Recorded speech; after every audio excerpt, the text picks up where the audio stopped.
রুদ্রাক্ষ। এই রুদ্রাক্ষ আসলে কি? কথায় আছে যে যখন রুদ্রের চোখ থেকে অশ্রু নির্গত হয়েছিল, তখন যে স্থানে সেই চোখের জল পড়েছিল সেই প্রত্যেকটি স্থানে একটি করে গাছের জন্ম হয়, আর সেই গাছ থেকেই আমরা রুদ্রাক্ষ লাভ করে থাকি। সেই রুদ্রাক্ষ যা নেতিবাচক শক্তির হাত থেকে আমাদের রক্ষা করে, যা আমাদের যাতনা এবং দুঃখ হরণ করে। আমার আরাধ্য মহাদেব যখন উনি হলাহল গ্রহণ করেছিলেন এই সংসারকে, এই সংসারের সব থেকে বড় বিপদের হাত থেকে রক্ষা করবেন বলে, তখন উনি সবার যন্ত্রণা হরণ করেছিলেন, সবাইকে রক্ষা করেছিলেন।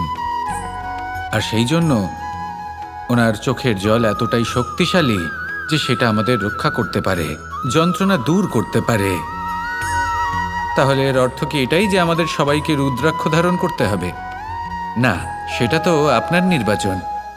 এর দ্বারা আমরা এই শিক্ষা লাভ করি যে যখনই আপনি অশ্রুপাত করবেন, এইভাবে করবেন তাতে যেন সংসারের মঙ্গল করতে পারেন। যদি আপনি নিজেও যন্ত্রণায় থাকেন, তখনও অন্য কারোর যন্ত্রণাকে হরণ করতে পারেন, অন্য কারোর সংকট আপনি দূর করতে পারেন, অন্য কাউকে সাহায্য করতে পারেন। তাহলে আপনিও রুদ্রাক্ষের মতো পূজনীয় হয়ে উঠতে পারবেন। আসুন আর আমার সাথে ভালোবেসে বলুন, রাধা রাধা। মানুষের সব থেকে বড় পুঁজি কি? তার সব থেকে বড় শক্তি কি?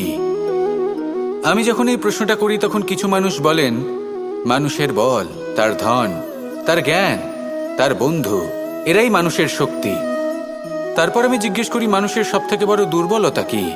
তখন তারা আমাকে বলেন সেই বল, জ্ঞান, মিত্র, এই সব কিছু হারিয়ে ফেলার ভয়। এই সংসারে এমন একটা আবেগ রয়েছে যা আপনার সব থেকে বড় শক্তিও হয়ে উঠতে পারে, আবার সব থেকে বড় দুর্বলতাও হয়ে উঠতে পারে।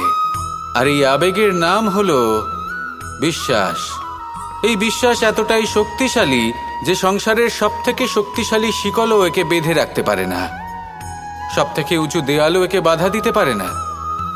এই শক্তিশালী বিশ্বাস আপনার কাছে কখন ঘাতক প্রমাণিত হতে পারে? যখন আপনি অন্যের উপর আস্থা রাখেন এবং এতটাই বিশ্বাস করেন যে আপনি নিজেকে হীনমন্য করে তোলেন। আপনার জীবন শুধুই অন্যের উপর ভরসা করে নির্ভরশীল হয়ে পড়ে। বিশ্বাস অবশ্যই করুন, কিন্তু সর্বপ্রথম নিজের উপর আস্থা রাখুন। তবেই এই বিশ্বাস আপনার শক্তির বৃদ্ধি ঘটাবে। তখন এই বিশ্বাস আপনাকে বল, সম্পত্তি, জ্ঞান, বন্ধু সব কিছুই অর্জন করতে সাহায্য করবে। দেখুন, যখন কোনো ব্যক্তি পড়ে যান তখন আপনি সেই ব্যক্তিকে তখনই তুলতে পারবেন যখন সেই ব্যক্তি নিজে উঠে দাঁড়াতে সক্ষম। তাই কেউ আপনাকে যতই সাহায্য করুক না কেন, আপনি সেই কাজে তখনই সফল হতে পারবেন যখন আপনি নিজে চেষ্টা করবেন।